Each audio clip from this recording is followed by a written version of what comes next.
Hi friends, అందరికీ నమస్కారం. Friends, ఇప్పుడు వచ్చిన ఏపీ వెదర్ రిపోర్ట్ అయితే ఒకసారి తెలుసుకుందాము. వీడియో పూర్తిగా చూడండి, అలాగే తప్పకుండా లైక్ చేయండి. మరిన్ని అప్డేట్స్ కోసం ఛానల్ని సబ్స్క్రైబ్ చేసుకోండి. వివరాల్లోకి వెళ్ళిపోదాము. ఆంధ్రప్రదేశ్కి తుఫాను ముప్పు. బంగాళాఖాతంలో తీవ్ర వాయుగుండం. బంగాళాఖాతంలో ఏర్పడినటువంటి తీవ్ర వాయుగుండం ప్రభావంతో రాగల 3 రోజుల పాటు ఆంధ్రప్రదేశ్ రాష్ట్ర వ్యాప్తంగా కూడా వాతావరణం మారిపోనుంది.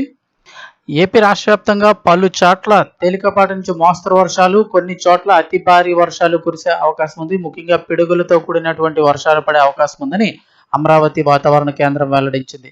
వర్షాలతో పాటు తీరం వెంబడి గంటకు 40 నుంచి 50 కిలోమీటర్ల వేగంతో బలమైన ఈదురుగాలులు వీచే అవకాశం ఉండడంతో ప్రజలు, మత్స్యకారులు అప్రమత్తంగా ఉండాలని అధికారులు అయితే హెచ్చరిస్తున్నారు.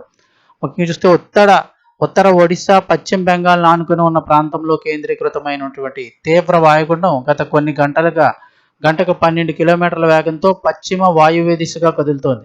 ఇది ఒడిశాలోని బారీపడకు సమీపంలో కేంద్రీకృతమై ఉండి రాబోయే 24 గంటల్లో జార్ఖండ్, ఛత్తీస్గఢ్ మీదుగా పయనించే అవకాశం ఉందని అధికారులు తెలిపారు.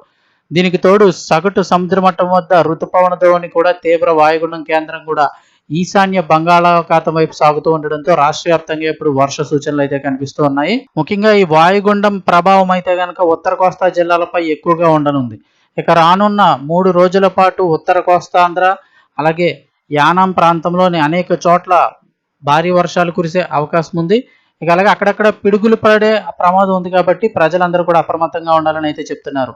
ఇక ఎల్లుండి కూడా పలు చోట్ల వర్షాలు అయితే కురుస్తాయని, తీర ప్రాంతాల్లో భారీ గాలులు అయితే వేస్తాయని అధికారులు అయితే హెచ్చరికలు జారీ చేశారు. ఇక అలాగే దక్షిణ కోస్తాంధ్రలో కూడా తేలికపాటి నుంచి మోస్తరు వర్షాలు పడే అవకాశం ఉంది. రానున్న 2 నుంచి 3 రోజుల పాటు ఈ వర్షాలు అయితే పడవచ్చు. రాయలసీమ జిల్లాల్లో కూడా ఈ వర్షాలు అయితే పడే అవకాశం ఉందని చెప్తూ ఉన్నారు.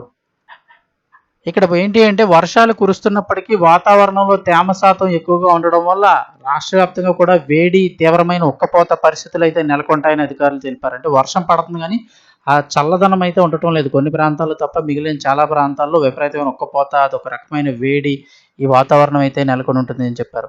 ఇక ఉరుములు, మెరుపులు సంభవించే సమయంలో ఇళ్లలోనే సురక్షితంగా ఉండాలని, చెట్ల కింద, విద్యుత్ స్తంభాల వద్ద, హోర్డింగ్ల వద్ద నిలబడవద్దు అని చెప్పి అయితే వాతావరణ శాఖ హెచ్చరించింది. ముఖ్యంగా పిడుగులు పడుతున్న సమయంలో అయితే ఎట్టి పరిస్థితుల్లో ఆరుబయట పనిచేసే శ్రామికులు కానీ, వ్యవసాయ రైతులు ఎవరైతే ఉంటారో వారు కూడా ఇమీడియట్గా వెంటనే సురక్షిత ప్రాంతాలకు అయితే తరలి వెళ్లాలని వాతావరణ శాఖ అధికారులు అయితే హెచ్చరిక జారీ చేశారు. సో ఇది ఫ్రెండ్స్ వెదర్ రిపోర్టు. రానున్న 3 రోజుల పాటు కొన్ని ప్రాంతాల్లో తేలికపాటి నుంచి మోస్తరు వర్షాలు, కొన్ని చోట్ల భారీ వర్షాలు, పిడుగులతో కూడినటువంటి వర్షాలు పడే అవకాశం ఉంది. ఇన్ఫర్మేషన్ తప్పకుండా లైక్ చేయండి. మరిన్ని అప్డేట్స్ కోసం ఛానల్ని సబ్స్క్రైబ్ చేసుకోండి.